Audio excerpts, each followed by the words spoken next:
Everyone guys, welcome back our YouTube channel new Indian army NIA पे सभी लोग का बहुत बहुत स्वागत है। तो फाइनली आ चुकी है और वीडियो लेक्चर जिसके अंदर हम लोग पढ़ने वाले हैं हमारे क्लास 6th का lesson number 10th force and types of force. इसका पूरा का पूरा एकदम कंप्लीट वीडियो लेक्चर देखने वाले हैं। ऑलरेडी मैंने 2 लेक्चर वीडियो अपलोडेड कर दिया है, नहीं देखा तो जाके माय डियर फ्रेंड देख लेना।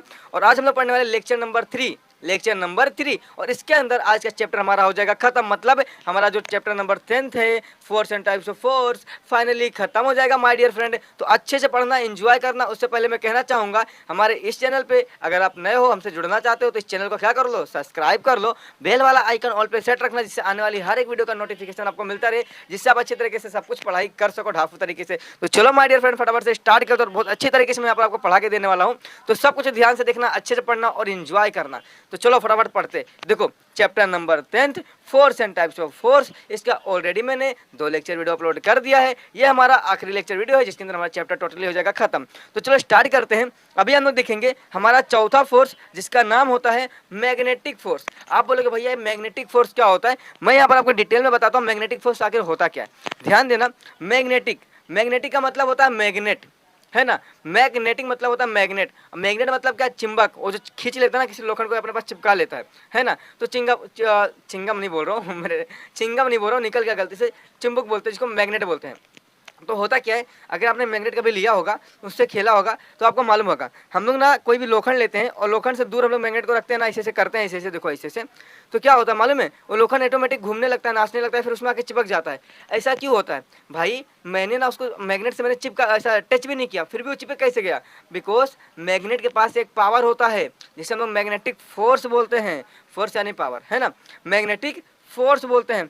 जो फोर्स मैग्नेट के थ्रू लगता हो, जो फोर्स मैग्नेट के थ्रू लगता हो किसी भी चीज को करने के लिए, उसे हम लोग क्या बोलते हैं? मैग्नेटिक फोर्स बोलते हैं माय डियर फ्रेंड। समझा या नहीं समझा?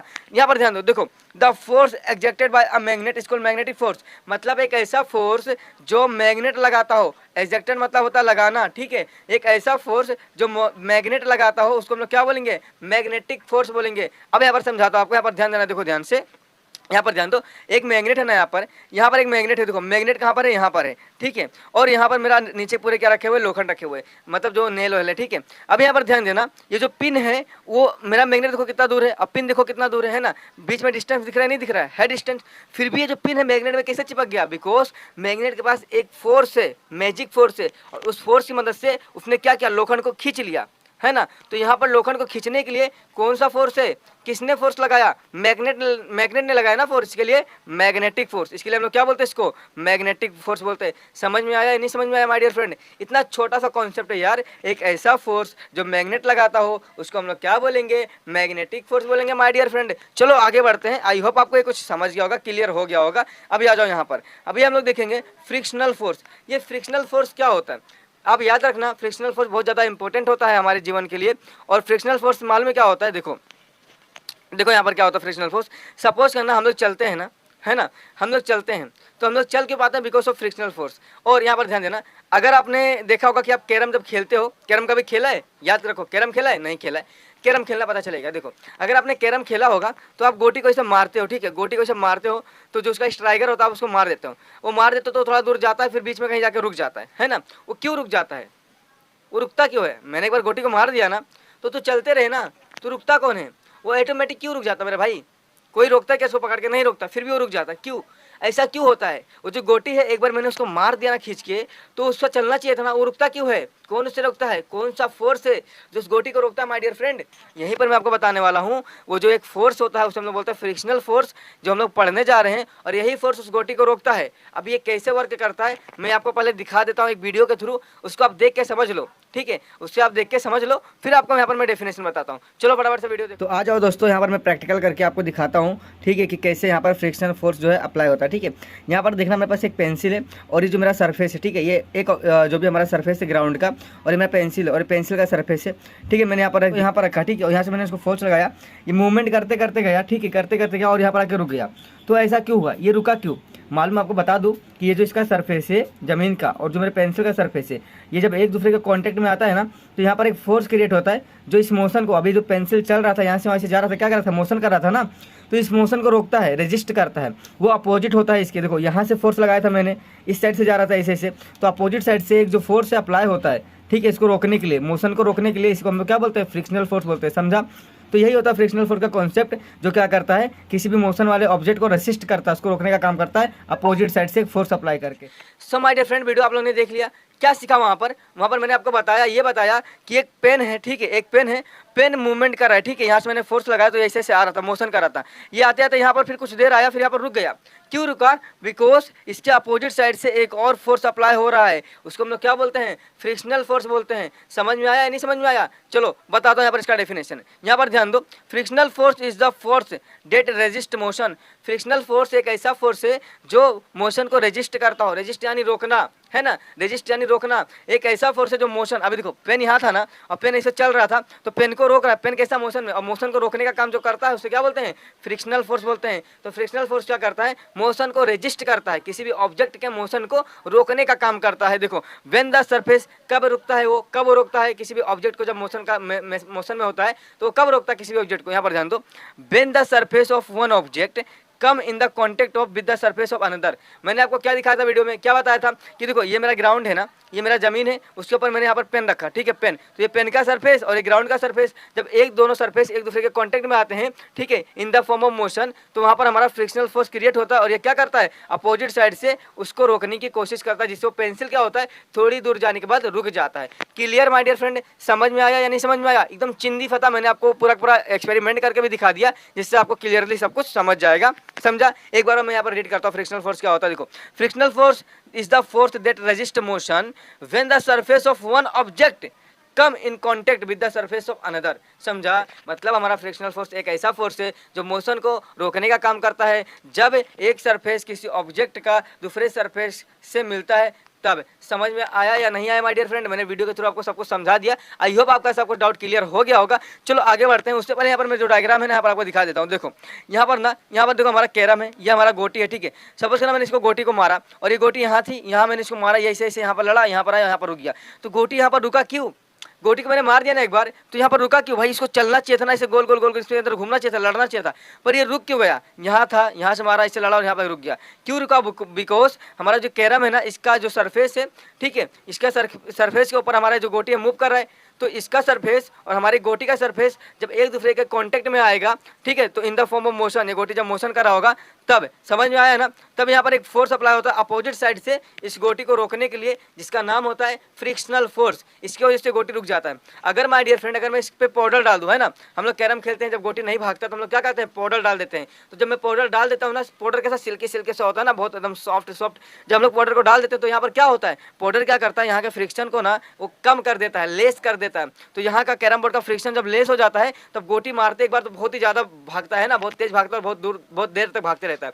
समझ में आया? फ्रिक्शनल फोर्स कम नहीं होता है, मतलब खत्म नहीं होता है, खाली कम हो जाता है। उसी तरीके से अगर देखो टाइल्स पे तेल गिर जाता है, फिर पानी गिर जाता है, तो हम लोग फिसल के गिर जाते हैं। क्यों? बिकॉज वहाँ का फ्रिक्शनल फोर्स कम हो गया है तेल गिरने की वजह से। समझा ना? इसके लिए हम लोग फिसल जाते हैं, और जहाँ पर फ्रिक्शनल फोर्स ज्यादा होता है वहाँ पर हम लोग फिसलते नहीं, वहाँ पर हम लोग आराम से चल पाते हैं। समझा या नहीं समझा माय डियर फ्रेंड? समझ गया? चलो अभी आगे बढ़ते हैं। हमारा जो अगला फोर्स है उसका नाम है इलेक्ट्रोस्टैटिक फोर्स।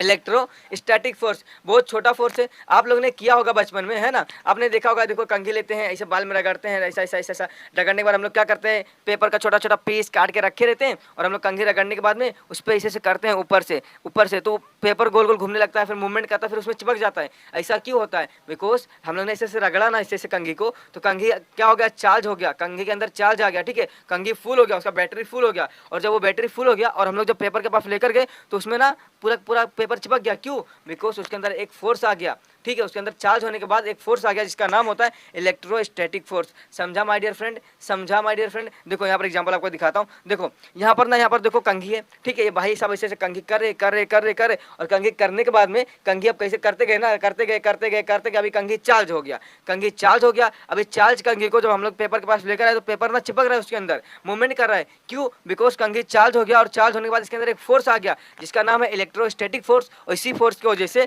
हमारा जो पेपर है वो क्या हो रहा है, इस कंघी के अंदर चिपक रहा है। माय डियर फ्रेंड, समझा या नहीं समझा? एकदम डिटेल में बता दिया मैंने। यहाँ पर कुछ डाउट रहेगा तो कमेंट कर देना, फिर से मैं आपको बताने की कोशिश जरूर से करूंगा। आज यहाँ पर मैं आपको दिखाता हूँ इसका डेफिनेशन कि ये कहना क्या चाहता है। माय डियर फ्रेंड, यहाँ पर ध्यान देना। इलेक्ट्रिसिटी प्रोड्यूस होता है मटेरियल पे कब होता है, जब हम लोग किसी भी मटेरियल को, किसी भी ऑब्जेक्ट को फ्रिक्शन करते हैं। फ्रिक्शन यानी क्या, देखो हम लोग ना कंघी को ऐसे ऐसे घसन रहे, ऐसे ऐसे ऐसे ऐसे, तो क्या हो रहा है, फ्रिक्शन हो रहा है, नहीं हो रहा। फ्रिक्शन यानी क्या हो रहा है, एक सरफेस दूसरे सरफेस सब कांटेक्ट में आता है। ये मेरा बाल का सरफेस और मेरा जो भी कंघी है उसका सरफेस, जब मैं इसे घिसूंगा तो दोनों सरफेस कांटेक्ट में आएगा ना। तो कांटेक्ट में आया, ऐसे ऐसे कर रहा था मैं, कांटेक्ट में आया, इसकी वजह से क्या हुआ, यहाँ पर करते गया करते गया करते गया, अभी मेरा जो ऑब्जेक्ट था, जो मेरा कंघी था, वो चार्ज हो गया, उसके अंदर एक पावर आ गई। उस पावर का नाम क्या था, इलेक्ट्रोस्टैटिक। और जब हम लोग ने इलेक्ट्रोस्टैटिक पावर को लेकर गए उधर पेपर के पास, तो पेपर ऑटोमेटिक चिपकने लग गया। तो वहां पर एक फोर्स लगा ना, वहां पर एक फोर्स लगा, देखो फोर्स लग रहा है नहीं लग रहा है, जिससे मैग्नेट क्या करता है, मैग्नेट ना आयरन को खींच लेता है दूर से ही, है ना। उसी तरीके से ये जो फोर्स है वो भी पेपर को दूर से ही अपने आप में चिपका लेता है, समझा ना। तो एक फोर्स लगा, तो कौन सा force, electrostatic force my dear friend. समझा या नहीं समझा, समझा या नहीं समझा, बहुत छोटा टॉपिक है, आई होप आपको समझ गया होगा माय डियर फ्रेंड।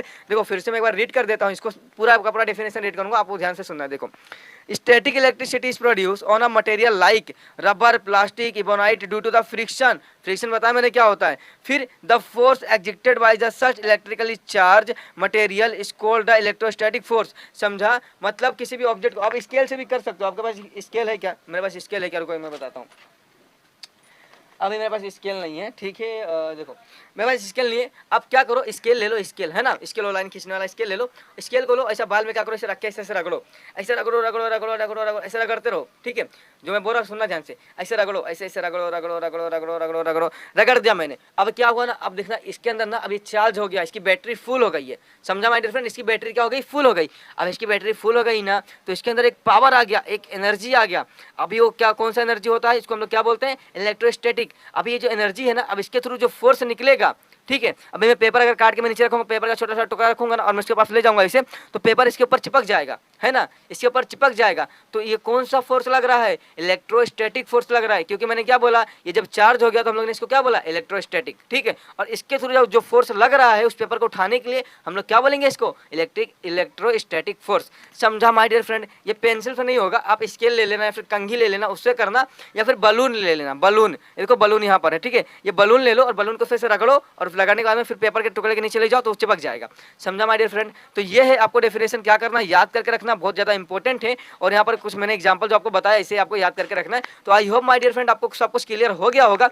चलो अभी हम लोग आगे बढ़ते हैं, और हमारा जो आखिरी टाइप है उसे देखो, यहाँ कंघी का एग्जाम्पल लिया है ना, देखो देखो इलेक्ट्रिकली कॉम्ब जो है चार्ज हो गया, ऐसा रगड़ने के बाद क्या हो गया, इलेक्ट्रिकली चार्ज हो गया, उसकी बैटरी फुल हो गई। अब हम लोगों ने पेपर के पास जैसे लेकर आया, देखो पेपर सब उसके अंदर स्टिक होने लग गए। समझाना, यही होता है हमारा, यही होता है हमारा, यही होता है हमारा, नाम तो आपको मालूम है, हाँ माय डियर फ्रेंड। चलो आगे बढ़ते हैं।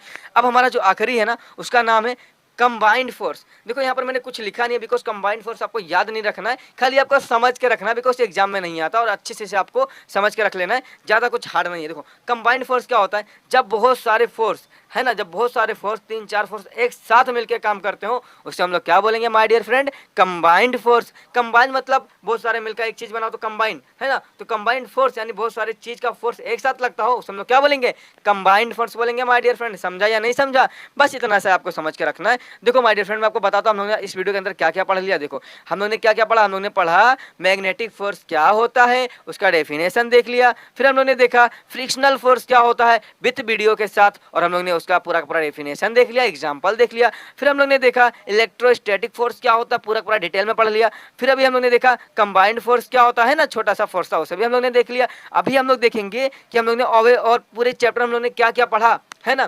पूरे चैप्टर में हम लोगों ने क्या क्या पढ़ा, छोटा सा रिवाइज है, जिसे आपको याद नहीं रखना है, बस थोड़ा सा समझ के ले लेना है। तो चलो मैं थोड़ा सा समझा देता हूँ, यहाँ पर ध्यान देना। देखो force is required to bring about any action. मतलब यार फोर्स हम लोगों ने पढ़ा ना, तो फोर्स क्यों जरूरी है, अगर हम लोग कोई काम करते हैं तो फोर्स लगाना पड़ेगा ना माय डियर फ्रेंड। हाँ मेरी जान, फोर्स लगाना पड़ेगा या नहीं लगाना पड़ेगा। सपोज देखो मेरे पास एक छोटा सा बॉल है, अभी दिखाता हूँ आपको, मेरे पास एक छोटा सा बॉल है, ठीक है। ये बॉल जमीन पर पड़ा है, अगर मुझे इसे उठाना है तो फोर्स लग रहा है, मेरा नहीं लग रहा है, तो फोर्स लगाया तो उठाया, पर मैं हाथ से फोर्स लगा रहा हूँ तो मस्कुलर फोर्स। समझा ना मेरे फ्रेंड, मतलब दुनिया में कोई भी काम करने के लिए हमें फोर्स की जरूरत होगी।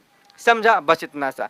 Force is necessary to make a object move, मतलब फोर्स बहुत ज़्यादा जरूरी है, नेसेसरी मीन्स जरूरी, तो फोर्स बहुत ज़्यादा जरूरी किसी भी ऑब्जेक्ट को मूव कराने के लिए, फिर करने के लिए, है ना, कराने के लिए फिर करने के लिए। अगर यहाँ पर कुछ रखा है, मुझे इसको उठा के वहाँ रखना है, अगर मैं फोर्स लगा के उठाता हूँ फिर वहाँ ले जाके रखता हूँ, तो है ना, मूव कराने के लिए फोर्स की जरूरत है। चलो आगे बढ़ते हैं।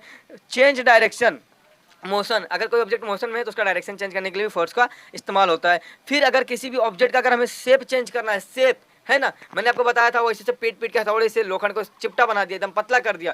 क्या कर रहा था? शेप चेंज कर रहा था। अगर किसी भी ऑब्जेक्ट का अगर हमें शेप चेंज करना हो तो भी हमें फोर्स की जरूरत होगी माय डियर फ्रेंड। और यहाँ पर हम लोगों ने देखा various types of force, like muscular force हम लोगों ने पढ़ा, मैकेनिकल फोर्स पढ़ा, फिर हम लोगों ने पढ़ा gravitational force, magnetic force, frictional force and electrostatic force. तो हम लोगों ने सारे फोर्स को स्टडी एकदम डिटेल में कर लिया। 3 लेक्चर वीडियो के अंदर हम लोगों ने सारा वीडियो देखा, सारा का सारा समझा और पूरा हमारा यहाँ का जो चैप्टर है खत्म हो चुका है। तो माय डियर फ्रेंड ये चैप्टर सॉरी ये जो हमारा वीडियो था ये आपको कैसा लगा?